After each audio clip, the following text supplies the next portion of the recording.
a couple of years ago when I go to your show.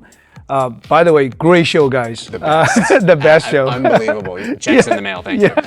Where the money goes? Right? Yeah. Where's the money goes? VeChain glasses coming soon. Yeah, why not? Two-handed. We're gonna fully love each other. Every crypto cycle, we talk about mainstream adoption and the path to 1 billion users. Many of us have been a bit disappointed at the lack of utility, or at least interest in the real utility of our industry. But every time I sit down with Sunny Liu from VeChain, he convinces me that he finally has the way to bring 1 billion people into crypto. We're going to talk about it now, and also, of course, talk about their amazing partnership with the UFC. Let's go.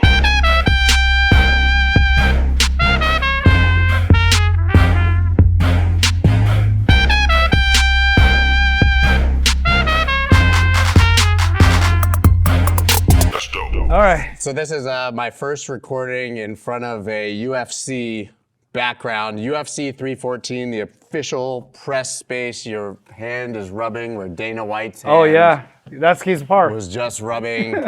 We've got the t-shirts, UFC, VeChain. Tell me about the partnership and what we're doing here. Well, firstly, that's also my first time to do this kind of, on this stage. Like you said, this is a Dana spot, right? Yeah, we started with the UFC partnership like 3 years ago. Since the day one, honestly, I was not so into UFC at the time, but I did my research, all of the statistics, the followers. They have a really growing, super fast growing expansion globally, and also pretty matching our strategy in terms of market expansion as well. Keep the US as a homeland territory, and then starting to take over the European countries like Paris, different type of places, and then start to just right before starting expand to Asia as well. So I remember my first official UFC fight I've been going to was in Singapore.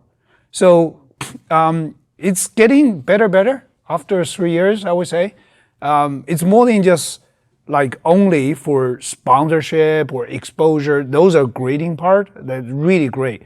But also Dana getting to know more and more about us. Basically, he likes what we're doing. Even he doesn't know anything about the crypto. Even still, a few weeks ago, he told me like, Sonny, I really don't know that shit, but I really like what you guys doing. And he started to put himself like really into our course and, helping us for more collaboration. Like yesterday, we did the Full Ocean. That's basically Dana's work. And also even try to expand our assets into more possible categories. Power Slab, we just been a title sponsorship, and also we are looking at possibly expand it to even PBR, WWE, all of the stuff. Actually, in next week or in 2 weeks, April 24th, start the Kansas City takeover. 3 fights, 5 days. VeChain gonna be all over the place. I would say the communication assets, global fans outreach until the business cases. We're also working on a very exciting project with Dana's help as well. It should be coming up in 1 month or 2, maybe later on. So we got the full support, let's put it this way. Or according to Dana's words is, brother, I'm go all in for you guys. But he's been all in for you guys for a while, but now it's official. Well, yeah, We're announcing when this comes out that he's officially an advisor. Yes, right? yes. And that's not something that he would take lightly. And I met him yesterday and discussed this with him, obviously. He gets 1,000 of these things a day. Oh yeah, for sure. He can literally work with anyone in the world, any government, any person. He's one of the biggest names now 100%. in the planet. And he's chosen to be an advisor with you, even without understanding the crypto side. No, I mean, he doesn't understand the crypto side, but he really likes what we're doing. I think that's a very important stuff. But you're right, actually, for sure. People like Dana White got that kind of inquiries or requests, all the time, right? And other than, I think a few months ago, he just announced like he joined the board of Meta, and we're just the next one. What I find interesting is that crypto companies are sponsoring everything now. Right. Right. But that means you could have put your money basically anywhere. Right. You could have gone to the Formula One route like anyone else or all of these. But you chose UFC, which I would say is not necessarily a crypto native audience in any way, shape, or form. No. So when you tell me Dana doesn't really understand crypto, but he understands what you're doing, I've always argued that mainstream adoption only comes when people don't know it's crypto. Yeah. Well, They're that's just true. using something that they want to use for the right reasons, and you know, I don't know how my iPhone works. I don't know how email works, but I use them every single day. So was that part of the thinking, is to go to that mainstream audience with something? Well, 100%. Well, we actually, I think we had that kind of similar conversation a couple of years ago when I go to your show. By the way, great show, guys. The best. The best show. Unbelievable. Checks in the mail. Thank you. But let's say most of the barrier we have been talking about is how to get people to use crypto, to use blockchain technology, or take the benefits out of any kind of blockchain applications in the real life utilities. That's a major challenge, I would say. And I think Dana and also the UFC represents a theme or proof record. Successfully, they're able to convert something like pretty niche, but into the global phenomena, right? UFC took the 20 years, turned up to be from a $2 million a small investment to be today's giant mega sports across the whole world. Actually, right now, Dana even start to meet with those prime ministers, the presidents. It's using his own influential power to help not only America, actually, to bring the world more peaceful environment. That's showing the greatest influences, right? So for what we're trying to do, we always keep our main theme or our mission as a mass adoption. What does it mean for mass adoption? You don't have to be, or you don't need to be a crypto user. Like we talk about all of the barriers, like memorize the private keys and back up all of the stuff. My grandma's not getting a MetaMask wallet. Exactly. Well, actually, I told my product managers saying, I need you to create a product. My mom, a 70 years old lady, only speak Chinese, not English even, and if she can start to use some of the application, that means your job is done, right? So let's say UFC to us, it represents 200 million followers across the whole world, 1 billion views, 1 billion impressions among all of the countries. It doesn't matter like the language difference or culture difference. I think the next UFC fight gonna be even Azerbaijan. The place I only read in my textbook when I was a kid. So basically UFC is taking over everywhere, outreaching people around the whole world. And it's perfect for us because we wanted to drive our applications, our utilities to everyone in the world. And also, Dana, when I discussed our mission with Dana, we talk about sustainability is our goal, right? Dana actually not really, as most of people are saying over the internet, including Joe Rogan, including Elon Musk, or even Trump, they're not really against sustainability per se. They actually knows this is the right thing to do. But what they're really against is the way of doing sustainability, right? Yeah. Like all they of made the it corporate. corporate, Carbon weaponized, credits, ESG, greenwashed. Yeah, those are cases are really like, I would say it's dirty play, right? For own interest, for own profits. But eventually, if we think about sustainability, maintain the sustainable world and for sustainable development and using the recycle energies, those are things that are real. Like we should take care of that. But just how to do that makes lots of difference. So when I show the VebetterDAO, our ecosystem, and some of the applications like Melker, EVN, Dana liked that. Dana just feel like, okay, and he's a super smart guy. And instantly he called out the key difference. He said, well, I like that. It's not any like previous ESG bullshit.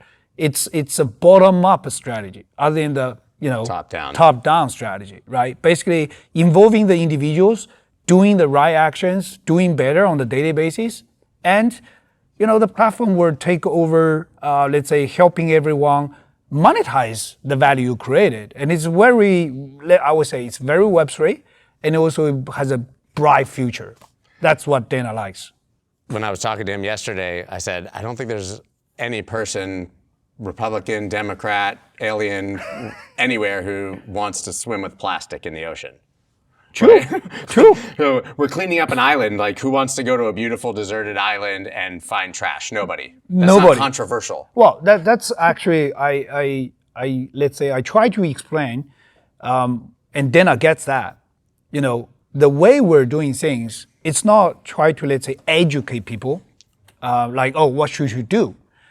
There are tons of that kind of sessions in the last decades, right? We got educated saying like, oh, don't use plastic. Plastic gonna, flood into the ocean, kill the marine animals, or try to reduce the waste of the paper cups, all of that stuff, or try to use EV other than the petroleum cars or big ass engine cars. We had that kind of the education all the time, but the result we see is not that much, right?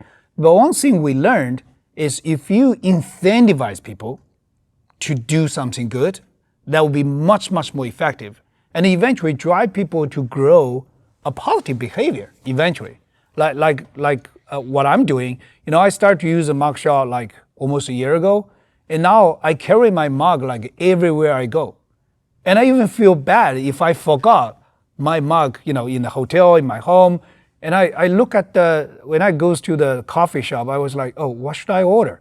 I didn't have my mug. The paper cup, I feel like so bad. I feel guilty about that. That's a trick. So incentivize people to do the right thing. And I think even Elon Musk is doing the same. I had a friend, well, it's a very controversial friend. He actually, after the Trump's election, he kind of like, oh, I'm Democrat, so I hate about you guys. He sold out his Tesla. A lot of people are doing that. Yeah, lots of people did that, right? Crazy. And he just tried to prevent his perspective about this. A few months later, he came back. He's saying like, no, I cannot afford or I cannot stand the other cars. I like my Tesla. I miss my Tesla. I want to get back to my Tesla. So which I'm saying like the Tesla as an EV or any other EV brands, they're building a nice car. They're building a nice functionality, nice features, then people like that. And then you're using the EV, while you're doing sustainability, as an effort to make the world a better place. Other than, I just educate you, I even try to punish you if you don't do the right thing. I think the incentivized model is so much more effective. That's what we're doing, actually. It's interesting that model's been proven with like Whoop bands and Oura rings and people tracking their health. Yeah. I know so many people, and I said, why do you do that? Like, why do you care how many steps you take? Because they start to gamify it and almost feel accountable and then get healthier as a result. Like, I need one because I'm the worst sleeper in the world, and everyone I know who's a terrible sleeper is like, well, now I track my sleep and I sleep better. Oh, exactly, right? So you get, we call it a positive feedback from those collection, from those data, and I improve a bit comparing yesterday, comparing last week. You feel inspired, you feel motivated. You're gonna continue to do that. So that's exactly what I'm trying to say. Incentivize people to do things is much better than just educate only or even punish for not doing that. Because eventually, most of the sustainable cases, you gotta put some efforts. There is some convenience you have to sacrifice. Yeah, always. Right. So like I said to the mug shop, you need to carry the mug always with your bag or with yourself. And then that's a convenience you gotta sacrifice. But you feel better because you're cutting the waste of the paper cup. Remember, we, as a humankind, we kind of consume 160 billion or 200 billion paper cups every year. It's coming from 6.5 million trees. Just think about that. So, and it's very, very, let's say, a powerful message and kind of impacting people's mentality. Like, oh, I'm not just doing that for a small incentive, a few tokens I can receive, but also I'm saving trees. I got a friend, not crypto guy at all. And I introduced her like, okay, you can use a mug shot. She said, oh, that's nice. I can get to 10 cents back, 20 cents back. That's great. But eventually, a few weeks later, when I meet her again, and we're kind of toasted with a coffee. Well, it's quite a usual thing in Italy, right? Yeah. I live in Milan.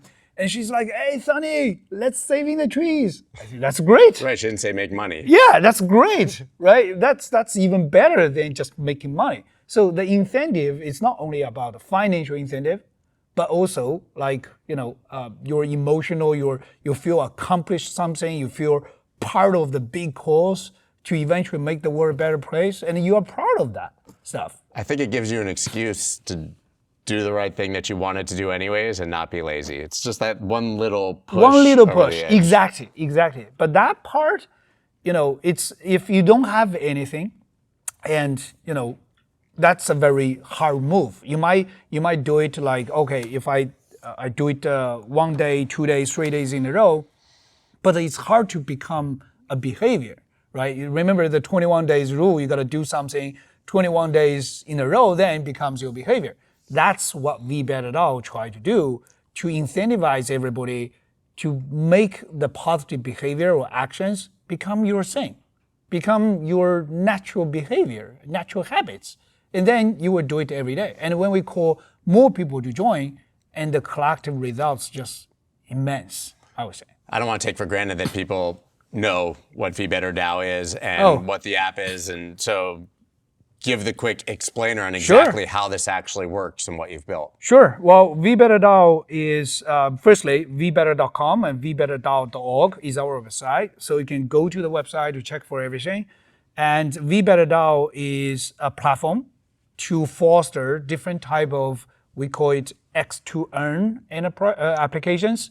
And then people, let's say, to incentivize individual people to do better action, make a better choice on a daily basis, and you get rewards in crypto right away. So basically, you do a little bit effort, you have a free crypto to incentivize yourself and drive for the real impacts to the whole world. Is it presented like a rewards program? Well, it's airline miles or credit card miles or Starbucks points. That's a very good example, but it's bigger because there's no barriers, right? Think about that. You get the loyalty points from Starbucks or airline miles, you only can use in that company or in the premises of that company. Whatever they products, they services, right? Upgrade your flights, those type of things. But that reward program is actually becomes an ecosystem, and the multiple different user scenarios are kind of connected to each other. Imagine that. You go to a coffee shop, you order coffee with your recycle mug, you earn the free token, and then next thing you go to the Whole Foods, and you can use that token to pay for.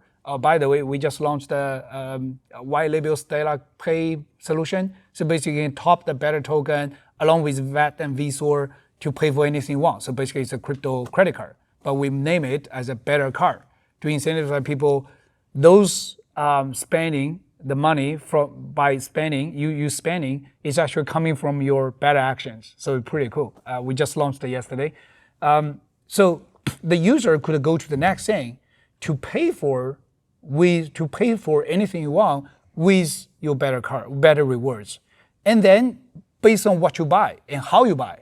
Let's say you can buy fruits, vegetables, you can pay cashless, you can use a recycle bag other than the paper or even plastic bag, then you get more rewards. And next thing you go to the Tesla Supercharge, you charge your car and you can pay for that. And also you get more rewards. So basically, eventually the user kind of stay in this ecosystem just from one thing to another.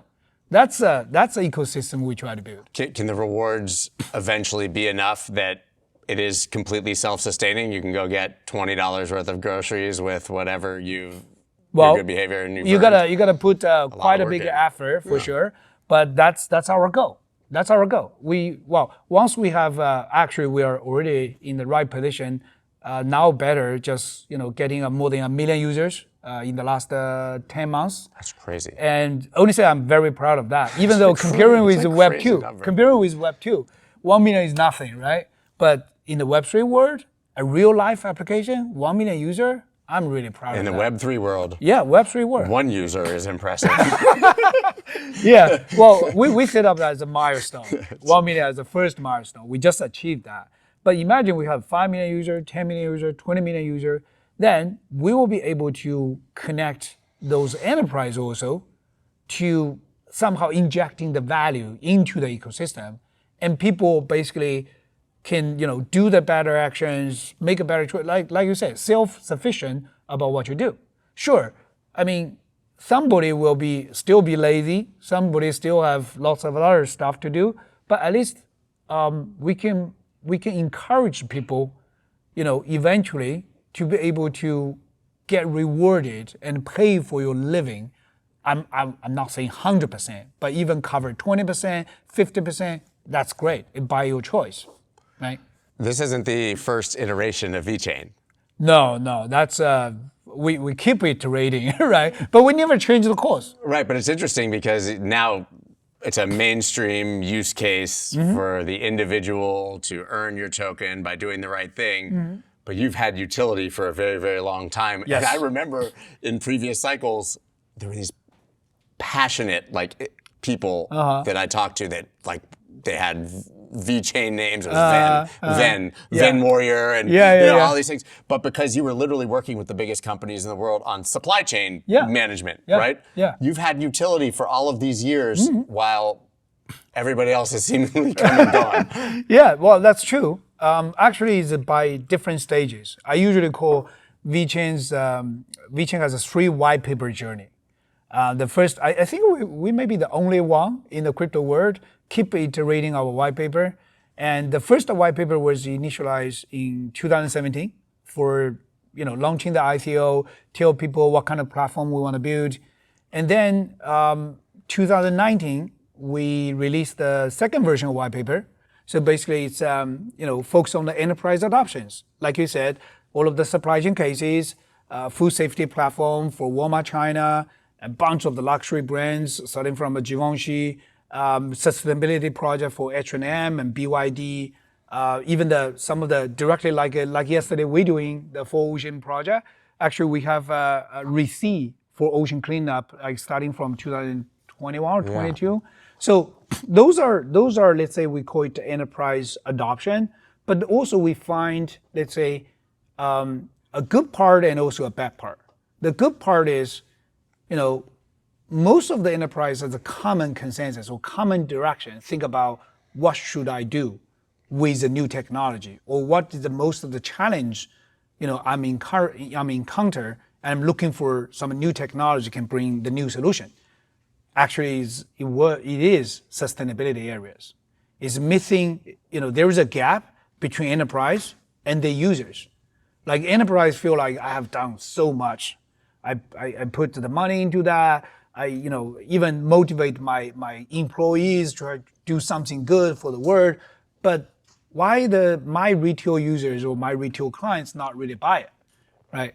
And the retail clients feel like, what you really do? I mean, eventually I only get the result as an ESG report, which I don't even want to read about it. So that's a huge gap for most of the enterprise. That's the number one. And number two is, in most of the sustainability cases, individuals kind of missing out. And they even feel bad about the sustainability narrative, or feel like, okay, that's greenwash, that's weaponized. A very simple reason, because you have to pay extra to be sustainable, right? If you go to buy some recycled products, your cost is probably higher than the normal stuff you buy, right? So that's a gap, we believe blockchain can solve, crypto can solve. That's a good part from what we're learning from those enterprise applications. But also there is a bad part about those applications, is they're missing a very important feature or element out of the blockchain technology. It's token. Most of the supply chain applications or enterprise applications, they don't have a token in play. Sure, they still pay the transaction fees, but even Walmart China last year, if I remember correctly, they kind of contributing 300 million transactions from the business angle.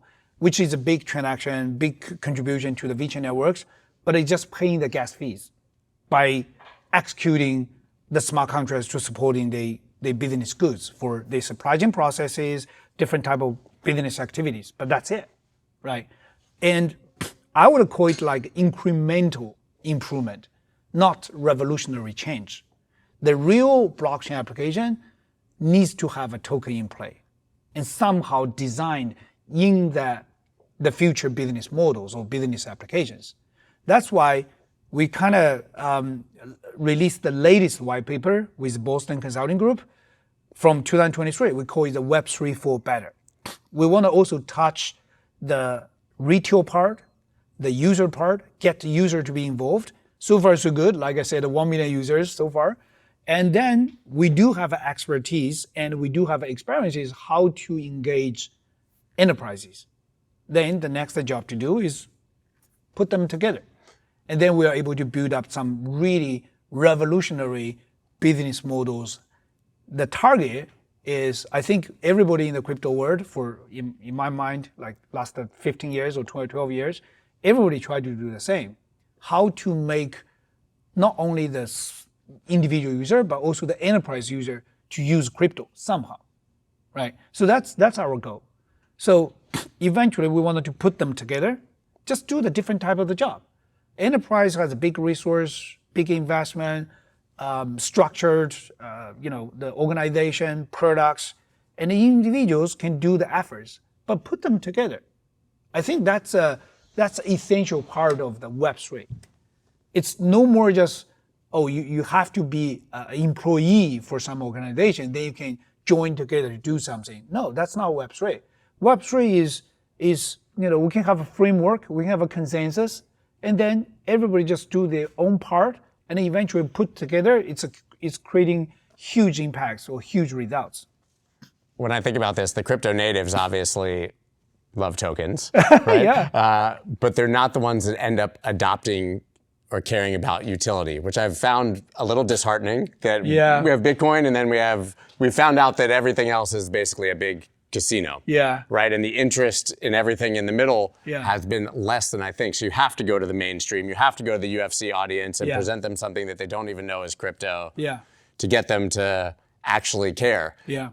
Why do you think that the crypto native audience hasn't cared as much about utility over the past few years as they used to?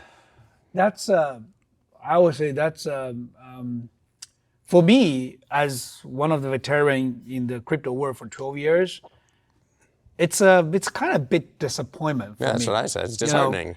It's very disappointed, but also I think it's, I even call it like right now, it's, we're kind of in a very critical moment. I even feel like it's a sense of urgency right now. If crypto world continue like this way, blockchain not gonna be like Internet 2.0 per se, right? It will, like you said, it's gonna be just a purely casino. Actually, last November, I was in the TIE, the institutional events in New York, and I was listening to what Mike Novogratz, the founder and the CEO of Galaxy, he said same thing. When the moderator asked him, try to ask him something about memecoin, and Mike was saying okay, don't get me started. And if next 4 or 5 years, if we're still here talk about a memecoin only, that means no future for this whole industry, right?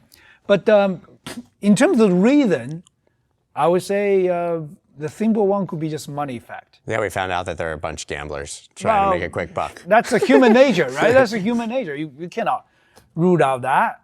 But also, I think the crypto or the blockchain, even starting from the first use case as Bitcoin, is so close to money, so close to, let's say, the finance use cases or finance applications. I still call Bitcoin is finance application. One of the finance application, right? Out of the blockchain technology. Because it's so close to money, then we cannot rule out those dark side of the human nature, quick money. Everybody loves the quick money. If you can just, do a little work, but gain a big money out of it, then everybody want to just dive into that, right? So eventually, that's why I really disappointed. If the whole market is like that, that means no future or no evolving of the technology, and eventually to the industries, to whatever the application we're thinking. It makes you wonder if the fact that these tokens that can have incredible utility gain a benefit, or whether it's a bad thing that they're openly tradable on the free market. Because it ends up that they become speculative instruments. They're generally pretty illiquid, so it's pretty easy for people to move the price around. And the price moving around so much doesn't help the underlying use case. Like, what if there was a world where your token is just in that ecosystem but doesn't freely trade to give it volatile value? I would say it's very dangerous. I mean, for short term, sure, fine. Like, everybody getting excited by the news, by the fluctuation. But eventually, it's just a matter of the time. If there's no utility, then you don't have a reason to be existed, right? So think about, I like your history. So if you go back to the internet, you can find a similar pattern, even in the internet. When internet gets started, everybody get crazy about setting up the website. There were tons amount of website company, even go listed. Yahoo, Sohu, AOL, you name it, right? Are they really, let's say, generating competitive, unique value out of it? No, we're doing the same thing. Yeah, everybody doing the same thing. Everybody doing the same thing. Everybody's setting up the website. Even the contents in the website is basically the same, because there was one news and everybody tried to say the same thing. So that's the website. But website, sure, it is a revolutionary change or revolutionary product for the user. But that type of, let's say, period eventually trigger the internet bubble explodes, right? And then after the bubble explodes, people are kind of focused on, okay, is there any new utility, any new value could have coming from internet technology itself? Then we see like Amazon becomes the biggest e-commerce platform, Facebook, taking care of the social media platform. Even today's like TikTok, Instagram, they're even going further. But that means you gotta have value. You gotta eventually let people feel like I needed to use that, right? I can live on that. That means you gotta have some functionality, some utility. Well, honestly, if it's just purely trading demands, yeah, for now, maybe it's okay, but eventually you will be replaced. Yeah. You will be replaced. Critics always talk about crypto like the internet bubble that you talked about, the late 90s and the early 2000s, but they always point out all of the things that failed and all the problems. Right. I actually think it's a great comparison for the future success of crypto. I say this all the time because of the reason you said. So maybe 99% of it gets washed out and it's complete garbage and it's pets.com and net taxis and all these things. But the 1% that succeeds are the companies that end up changing the entire world. The ultimate winner. So there will be 10 things in crypto that come out of each of these bubbles and rise to be the... Well, maybe crypto is a new thing, right? Just for 15 years, coming from the 2009, a little bit more than 15 years. But actually, we see the similar patterns coming from the internet in the last 30 years, last 40 years. So there's no new thing under the sun, actually. It's just, you gotta follow the natural law, I have to say. And eventually, like I said, I still stick on utility creation, value creation. I don't want to just spend like all of the budget or, just for marketing or just for communication, but kind of, missing the critical part, which is back to the product itself. So what I learned, whatever from all of the successful giants before, Steve Jobs, Elon Musk, those type of guys, product is still the fundamental thing. You gotta let people to love to use your product. And then that means your product has a value. Then you should link back to the valuation of your platform, to a token. You gotta have a demands. If it's just purely trading, it's not gonna last long.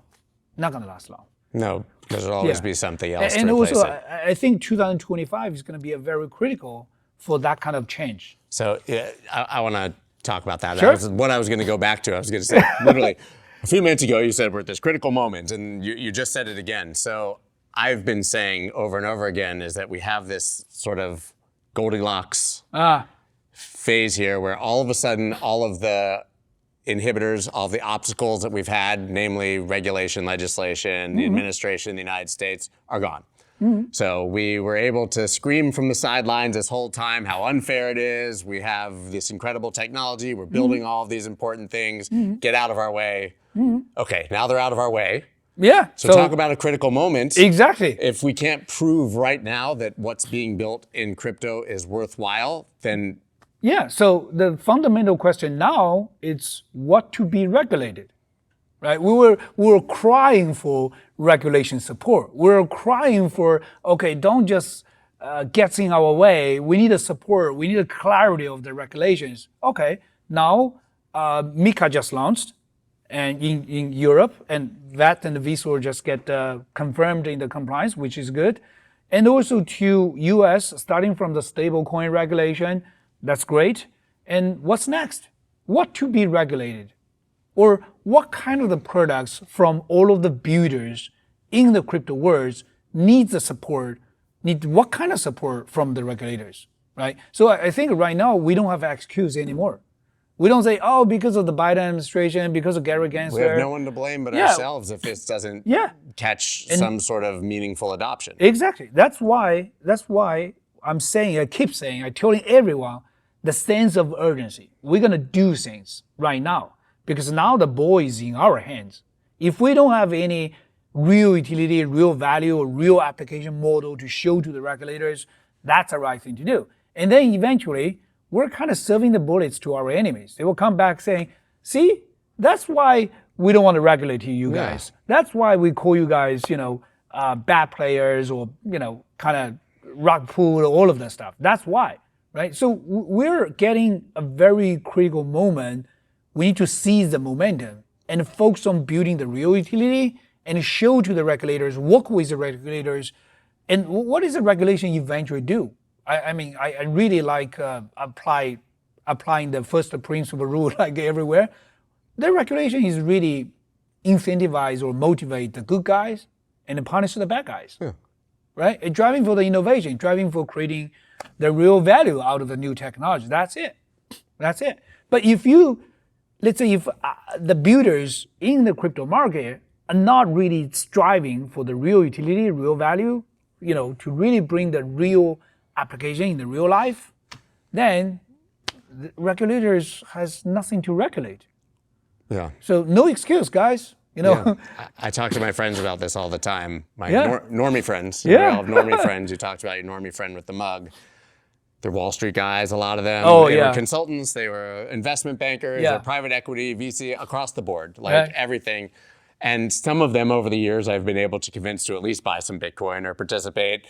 A lot of them got caught in the NFT craze or Doge at the time, even those very smart guys. But when I asked them recently, I said, how are you viewing this industry now that we have some clarity or we're allowed to do things? Sadly, they still go, well, Bybit got hacked for 1.5 billion ETH, and they don't understand how that happens or what that happens. And they go, and Trump made a mockery of you with his meme coin. Everybody talks about the Trump token. Yeah. We had, yes, he to some degree has given us our moment, but he also put in a ceiling for people's expectations, I think, of what we are. Yeah, well, especially about that. I mean, we talk about what is a barrier about going to the mainstream, right? And going to the non-crypto people. Sure, there were many infrastructures, many products we need to catch up, but also we cannot let people only hang on the bad news only. Even by nature, bad news spreading faster, that's reality, but also we need to bring more real utilities. I feel like, we should get more that exciting news Mark Shaw just reached to 1 million users. Yeah. There were 100,000 Tesla drivers. That's what I'm saying. Nobody talks about utility. Exactly. It's not even a part of the narrative anymore. Yeah. That's we try to make it different. We try to turn upside down, about this kind of market sentiment. The current market sentiment, like I said, I'm really disappointing. And also, we should do something different. And we should really start to, firstly, we cannot be alone. We cannot be the only one to build the real utility application. We should get more people really focus on the exciting good news for the mass adoptions, right? And also all of the, I'm sure we have been in multiple different crypto events. It cannot be just like a party place. I don't go anymore. Exactly. I was supposed to be in Paris right now. And we met. It's an amazing conference. Yeah. We were in Paris, actually. I announced you in Paris last year when you went on stage. But not that it's an incredible conference, I would go, but I found it, as you were about to say, I think so repetitive. Yeah. And it's just basically like an excuse for a bunch of people to get together and the have same drinks, people moving from one place to another place. Yeah, it's always the same people. people. It's like a traveling party. We need that party to get a lot bigger. Yeah, and also we need to drive more focus on getting everyone excited about, okay, that technology can really change my life or really can do the positive effects. So I was making fun with Alex, the CEO from 4Ocean yesterday. Yeah. I say, you guys hosting that events like, going to the small island, pick up the trash and save the marine animals. Even I don't know if you noticed, in the end, yesterday, there was a dolphin jump out of the ocean surface. Yeah. And we get crazy about that. I would say, see dolphins say thank you to us, right? I mean, this type of events, I think it's more meaningful and also more driving people to how to use the technology to make the world a better place.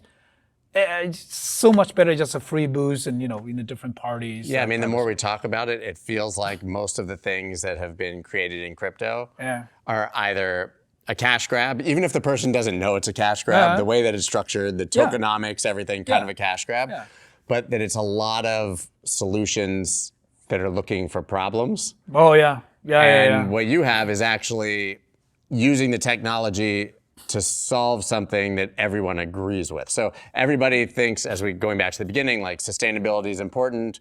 Everybody is on board with incentivizing for it. And this happens to be the perfect technology to do that. Yeah. But you didn't have to build a technology to convince people that sustainability matters. Well, yeah. And that's what a lot of people are trying to do, I think. They come up with some sort of nascent idea, it's weird. And then you have a bunch of builders and internet nerds and guys who don't know how to market and they don't know anything about anything else. They don't know how to run a company. And then they go out to find somebody to use their solution for. Well, you're definitely right. 100%, 200% right.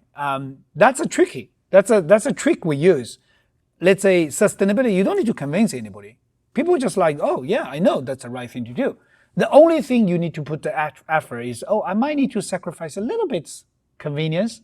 And then if I get compensated by getting a reward, it makes it worth. Make it worth. You're getting paid for that incremental. Other than increase in your I effort. pay extra for being sustainable. That's kind of doesn't make any sense, right? That part is I will call it the easy part.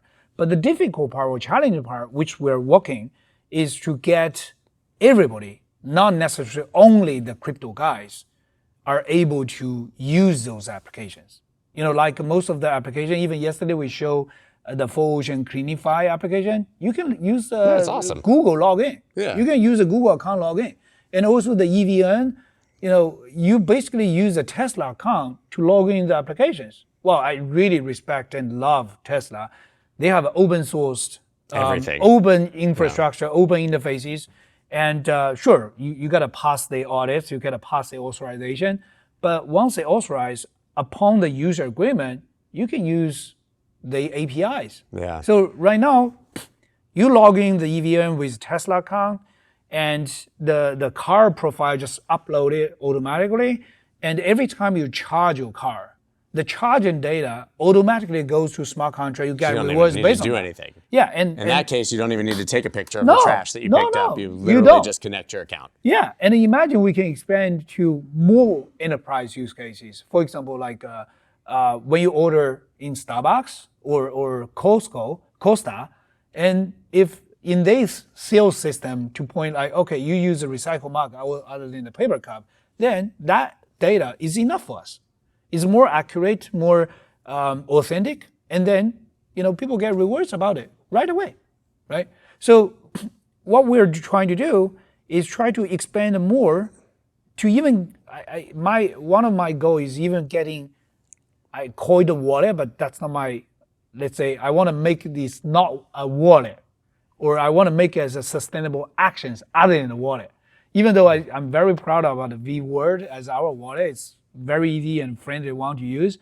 But I want to make V word as a sustainability applications. I was playing with it again yesterday Yeah. because I had to, I already had a wallet, but to enter the address to get my UFC tickets. So I was actually playing around with the wallet, Right. and it is a huge step forward as far as usability. Yeah, but like still I think not- once you're in there, grandma can do it. But not enough. But you still need a seed phrase. You still need to copy and paste the seed phrase and do. Oh yeah. Yeah, so we want to make it even going further, the social logins to support the wallet itself. Or forget about the wallet. Wallet work on the backstage. Yeah. It's, you just log in to get a sustainability applications, and also getting the AI to help you go through the different type of ecosystem.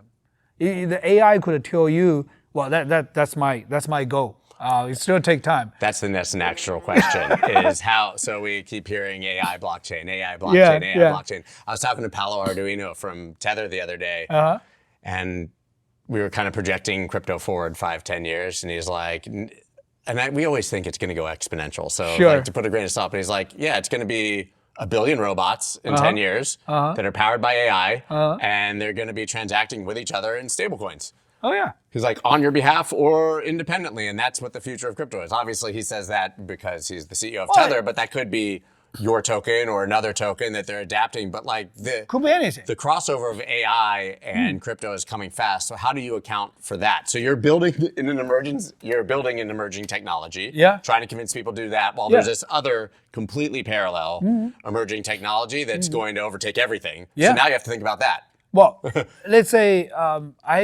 starting from a few months ago, I've been talking to several investor friends or VCs. Oh, by the way, I'm also a LP for Dripper Funds, Tim Dripper's crypto fund, right? Yeah. I love that guy. And so I got that kind of occasions meeting those VC friends. And when we talk about AI as new direction, I think the very interesting new trends coming up is people are not really think about, or money doesn't think about goes to infrastructure AI anymore. Like ChatGPT, OpenAI, or Grok, or putting a new, more GPUs, those type of things. Those are no more startup game. Yeah. Okay. If you think even the DeepSeek, honestly, I think it's a little bit like narrative, saying like, oh, we use the $5 million to train the model and everything. It's not true. They got tons of GPUs in the past few years. Maybe the last training spent like just $5 million, right? Well, anyway, that's a different story. But let's say the AI infrastructure becomes, let's say, a numbers game or big players game. You got to think about billions of dollars go there. So forget about those startups. Even the algorithm, now the new trends is go open source, which I think is very, very good. Yeah. So then the money goes, actually they think about going to a real AI applications. The application layer. Application. Yeah. So if you're, by the way, if you're trying to do an AI company, try to work on your pitch deck or BP or something, don't say you're an AI company anymore. You should say, I'm doing an AI application to solve what kind of exactly the problem, or making some improvement, something like that. So for us, VeChain define 3 steps AI strategy as well, but majorly following these trends, like AI application. It's using the AI to support or build some application to support the growth of the VeChain ecosystem. So the number one, like the short-term vision, is to get the AI as a tooling. Right now, 40% of our engineers are using AI to increase the efficiency and the productivity of coding. That's great, right? That means we are delivering quick. And also the content creation, you can use multiple different AI tools. So the AI tooling is the first step.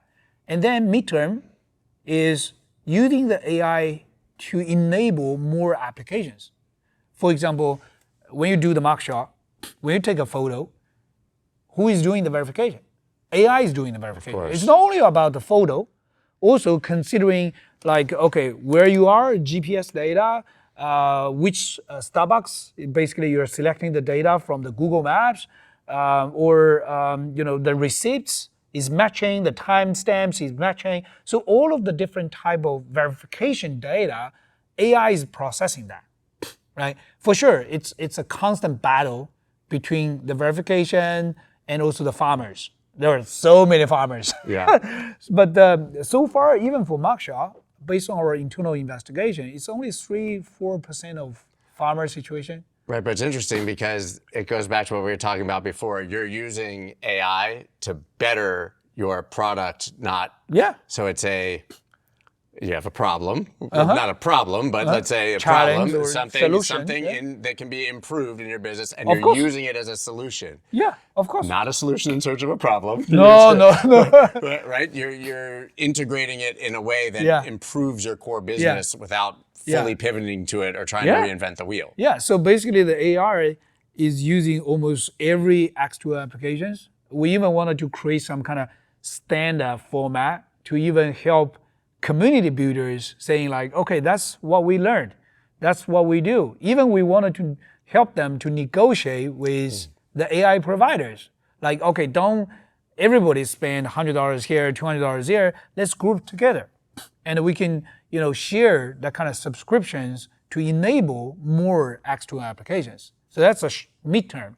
But long term, we want to make real AI agent inside of VeChain ecosystem. Yeah. So basically, you can, let's say, we have a mascot. Especially get all the apps to talk to each other. But yeah. So you remember we have a mascot, the BMO guy, the little robot, right?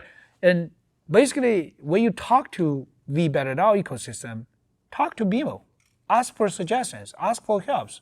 Like you can ask him, for example, you say, okay, help me to swap 100 VAT to how many better tokens and top to my credit card so I can pay for my coffee. Yeah. And then you just does it. say that. Yeah. Right? Maybe later on you can use the Meta Glass to just say it. And then they will do the job. And then when you arrive in a coffee shop, boom, you have the money, start to you're pay for done. that. Yeah. Right? Or ask it a question and say, hey, I'm taking a picture of this trash. Is there another way that I can get incentivized for this? Is there another way I can earn money besides the one that I'm doing? Well, that's what I'm wearing the Meta Glass yesterday, right? Yeah. And basically you can just say, hey, Meta. I have my pair in my bag. Yeah. Hey, Meta, take a photo. Think about that with mugshot, with Cleanify, just ease the user journey. For sure, it will require the integration with Meta later on. Yeah. But I think VeChain glasses coming soon. No. I knew you're a consumer product guy, man. You're LVMH, No, we're not gonna do it by ourselves. But why not, collaborate with others, right? To leverage, to collaborate. But also think about there's even more. We're launching the VeChain Renaissance with the tokenomics upgrades. So you can talk to the BMO saying like, okay, I have a 5 million VAT. What should I do? Yeah. Right? Now what? And then we say, you can go to mint, one dedicated NFT. You can choose what kind of validator and what is the projected returns I can see in the next 30 days or 60 days, something like that. So the AI basically, I would say again, AI application to ease and help the user journey and play even more convenience to, do the real thing, use the real application, and, make the ecosystem grow and bigger. So 1 million users are incredible, but I need a really good clickbait. I need a really good clickbait title, and it's got to have a huge number in it. Yeah. So now I'm going to say, how do we get to 1 billion users? And I've been asking, I probably asked you this, and we sat down and said, I've asked you this probably every time we've done that's an my interview. goal. Right, but how do we get to 1 billion users? Because everybody has an answer, and we're going to do this and that, but nothing's caught fire yet besides stablecoins. I think we'll have 1 billion people using stablecoins in the next few years. Yeah, I always say number one is PERDA. You gotta keep building your product. Whatever we talk about, the social login, the payment solution, even the AI agent to make people's user journey even more smooth, more friendly. Product. That's always number one focus. So we gotta keep iterating the product. That's what I keep saying to my team. We can start quick, but we should iterate all the way up. So we're basically reviewing with the technical team and product team, like sometimes once a week, some aspects like twice a week or even once a month maximum. I use the same trick as Elon Musk is saying. I always asking, okay, what's new this week? What's new in the roadmap for next two months or 1 quarter, something like that. So keep iterating your product and focus on the user-friendly features for non-crypto users. That's definitely massive. You cannot just focus on crypto user only. You're never gonna reach 1 billion. I mean, if we reach 1 billion, then everybody is a crypto user. I'm 100% convinced after our conversations. Yeah. Any project that's focused on pleasing people who already understand crypto is going to zero. But that's what we've done for all these years. And they had, like I said, they just ended up dumping meme coins on each other. Exactly. On pump.fun. Yeah. The crypto people don't really deeply care about the utility and the product. But also what I hear is, I know your background because we're friends, but you're a product guy. Yeah, I'm a product guy. Right? I really enjoy that. But I think that is a massive benefit to your approach because you can actually reach a normal person with what you're building. And you come from LVMH, right? Yeah.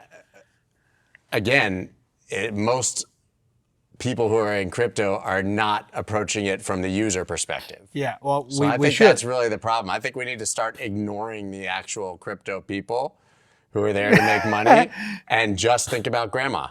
Exactly. So first for product, right? Yeah, of course. And second, we still need to have a massive outreach. We still need to do the marketing, communicate. It's not going to just happen. And then we have the biggest gun in the world. We have Dana officially joined as official advisor of VeChain and willing to, like I said, he quote his words, I want to go all in to support you guys. I saw it. Yeah. I know it's not a lie. That's what I said before. Most people get a celebrity endorsement and call it an advisor. No. Right? It's a guy do different. It's a guy you can put in a FTX commercial or something, right? Yeah. And then, even yesterday, some guys are saying like, hey, Sonny, Dana is being real. I mean, what do you mean? He said, I thought he just come over to make a pose, take some photo, and that's it. He literally cleaned up trash for at least 45 minutes. Yeah, and we were sweating by the time we. Well, yeah, and also you see the bag. It's like 10 pounds or 20 pounds of the garbage from that, and he's keep doing that. Even when we're talking, he's keep doing that. But I asked him about 4Ocean, and Alex from 4Ocean told me the same thing. They didn't reach out to him for some sort of endorsement. He literally saw what they were doing years ago and said, you guys are cool. Reached out to them blind. Imagine Dana White calls you one day and says, I like what you're doing, and starts introducing them, no money, nothing, to all these people. I mean, you truly have convinced him that this is something that's important that he needs to be a part of without the monetary incentive. Of course, it's wonderful that you're a sponsor, but they can get money from anyone. Well, there are many. I guess Bud Light is back now. We have Bud Light up here, right? But they can take money from anyone. Yeah. And when I talked to Dana, I was like, oh, how can I help you? I say, well, Dana, I'm an engineer. I'm a product guy, right? And I really suck about the communication or marketing. He's the master. And he's like, oh, that's my thing. So, okay. He told me that. He said, listen, he's like, I didn't invent UFC. I didn't invent Power Slap. There was a bunch of guys in Poland. And, he's like, what I know how to do is create the spark and make it absolutely huge. But you guys are now the lead sponsor on Power Slap. So I've seen Power Slap. It was like in my videos before I think it became an official thing. I said this to him. I think maybe it was the wrong terminology. I said, it's like a train wreck because you can't look away. Yeah. I didn't mean to insult him.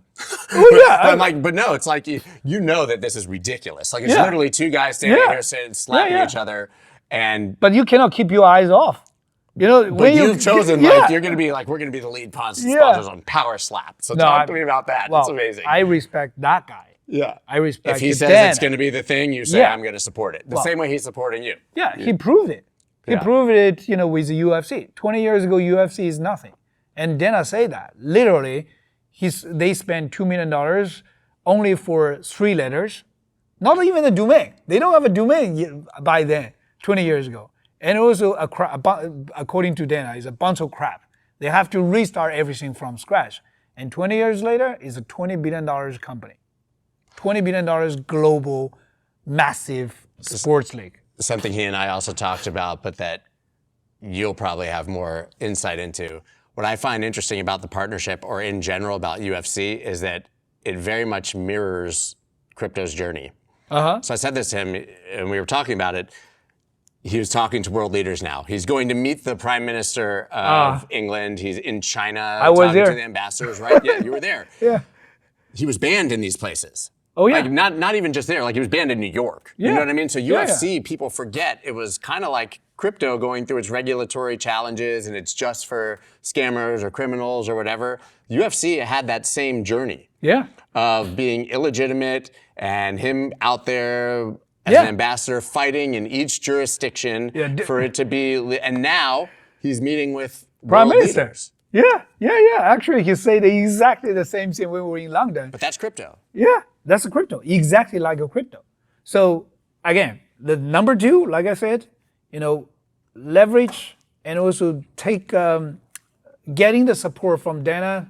We're just getting so lucky and I'm so confident, honestly, with Dana's support. Then we're gonna outreach anybody in the world. So besides being, on the shirt, UFC VeChain and the signs everywhere, what activations will you do at UFC events and such to get people to actually download and start using?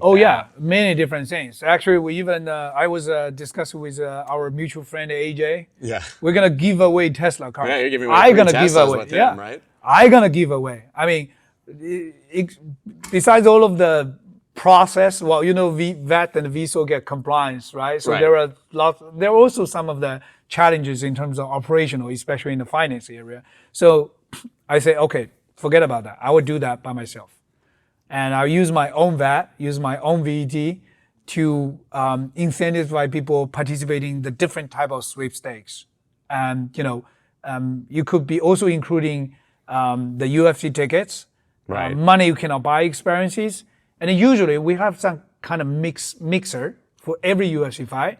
So we gather around like 15, 30 community members in that city, wherever UFC goes. And we talk about the VeChain upgrades, some new products, and getting the feedbacks. So those are activations we have been doing with the UFC for a long time. And now we're expanding to Power Slap. And also, like I said, starting from the next city, Kansas City, we're gonna have PBR and WWE. Professional bull riding. Yeah, professional bull riding. We're gonna have a VET. I mean, you're like the most American dude I've ever met. Drinking beer and riding bulls and fake wrestling. Well, entertainment. the funny thing is, I didn't know, but I just discovered a couple weeks ago, PBR did one event in New York City. Yeah. In Madison Square Garden. Yeah. I was like, dude, what? Bull riding's awesome no matter where you go. That these things shouldn't be like a left-right political red state, blue state thing. Eventually, it's fun, right? People like to have fun. So what? Then outreach into more users, let them know what we're doing, and encourage them to come to us and come to our platform, use our application, drive for the user growth as the eventual goal. So there's that side of the American populace that probably still in their mind has a sustainability is bullshit attitude. I should say ESG and all of that, climate change, global warming, we've all seen that become massively political. So, but in your experience now, working with UFC and trying to get, your average normal person to care, have you had any pushback about sustainability or the crypto side or anything like that? No, again, most of people knows, like, the sustainability is the right thing to do. But instead of just, being like a previous way, top-down strategy or weaponize or greenwash those type of concepts, no, Take the crap out. No crap. Just do actions. Just do actions. I'm not trying to educate you like the Earth's gonna explode, the temperature gonna up to 100 degrees or whatever, and no one gonna survive. No, I'm not gonna say that. That doesn't resonate. Yeah, I'm just saying like, do that small thing, you get rewards. That's it. It's easy. Yeah, it's easy. And when you do that, like yesterday in Full Ocean Cleanup, right? When we do that, I was like, I really having a mixed feeling. It's I feel so great. I'm doing this, getting out, beautiful sunny day, and also pick up the trash, make the place beautiful island, like even get more clean. I feel good about that. But on the other side, I feel like, man, we shouldn't do this as a humankind, right? All of the trash, all of the garbage. Trash shouldn't be there in the first place. The plastics. I wish we could incentivize people not to litter in the first place instead of us having to be incentivized to clean it up. That's the next thing to do. But also, I also reflect a bit. If next time I goes to any beach, enjoy my vacation, I'm not gonna do that kind of shit. No, right? 100%. I'm not gonna throw the garbage, destroy the place. There were boats. There was a popped, humongous plastic raft, man. Huge. Grill, like a rusty old grill, lawn chairs. I mean, people. And also lots of the plastics, lots and lots of the everywhere. plastic. Just always imagine, plastic. The plastic could be, ate by the fish, and eventually we're gonna eat those stuff. Yeah, we right? do. That's a microplastics Yeah, we problem. do. So it's not really, by doing that, I just had the impression like, that's not propaganda. That's a real shit. And we're not just saving the world, we're saving ourselves. Literally. That's like why Dana likes us. And also that's why Dana wants to support us. And also that's why we believe whatever the PBR, UFC, Paris Lab, even WWE, we're getting out there, we're using a very simple, powerful method to tell them, do that thing. You get rewards. You're a good guy. And you should get incentivized. That's it. So that's actually, let's say, Dana's advisories. Yeah. It's very effective, very strong, very powerful, genius. It's something investors have always said. KISS, K-I-S-S. Keep it simple. Oh yeah, stupid. keep it simple, right? Keep it simple, super simple. Yeah. Keep it super simple. So yeah, that's a number two. Product and outreach to massive people. Now we got a Dana, be the advisor and helping us to go out there. I'm so much confident we can get there. And last but not least is keep iterating. Anything not gonna go like only one direction. You always up and downs, right? Like a Gartner hype cycle or hype charts. Yeah. You have up and downs. That's fine, but you gotta hang in there and keep iterating, keep refreshing what you do, and eventually maintain the same mission as from the day one for mass adoptions. And also, I think I need your help also. We need to call for sense of urgency for the entire crypto market. Cut the crap. Build the real shit. Build the real utility. Otherwise, there is no, if everybody not doing that, or even the majority are not doing that, where the money goes? Right? Yeah. Where's the money goes? The money goes yards, the money goes to a beach house, or goes to luxury stuff. No, we need the money continue to build the application, drive the user adoption. That's actually exactly what the internet has done. Right? Internet has been doing like this. One side is money keep coming to the market and helping the company grows. And then the builders need to build real stuff. Attractive money comes and continue to build, continue to scale up. And crypto need that. I've been really frustrated and disillusioned with the industry. This is like the shot of inspiration that I needed because people forget that there are exceptionally important things being built. I'm convinced you're going to get to $1 billion. Yeah. Thank you so much. So where can everybody actually, before I let you go, since we talked about it, what's the best way for people to go download the apps, start participating, actually start earning rewards, do this? VeChain Dog, that's our website. And also follow the official account of VeChain on Twitter. You get the most of the updates in time. Sonny, amazing, man. It's always a pleasure. Thank Thank you you so so much. And much. I can't wait to go to the fight. Oh yeah, He that's got a me my fun. tickets, so I have to say how awesome he is.